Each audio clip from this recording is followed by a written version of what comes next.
sunansa. Assalamu alaikum warahmatullahi ta'ala wa barakatuh. Sunana Aliyu Abubakar Abubakar, ni ne wanda kuka sani da Ali Flash. Yanzu lokaci yayi na zabe, yana da kyau mu tsaya mu zabi cancanta, mu zabi wanda zai yake kishin mu, wanda zai kula da mu da bukatun mu, wanda yake kula da iyayen mu da ƴaƴan mu da kakannin mu. Al'ummar jihar Kano, ina kiran ku, ina dada tunatar muku da cewa ga matashi na matasa, wato Malam Sha'aban Sharaɗa.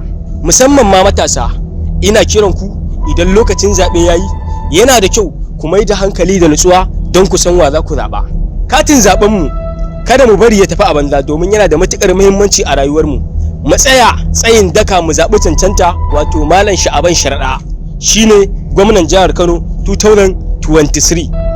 Ƙauyuka da birane yana da kyau mu fito kwanmu da kwarkwatan mu zo mu zaɓi Malam Sha'aban Sharaɗa, domin shine mutum na farko wanda zai kawo mana ci gaba, shine mutumin da yake son mu, mutum ne mahaddacin Alkur'ani, masoyin manzon Allah sallallahu alaihi wasallama.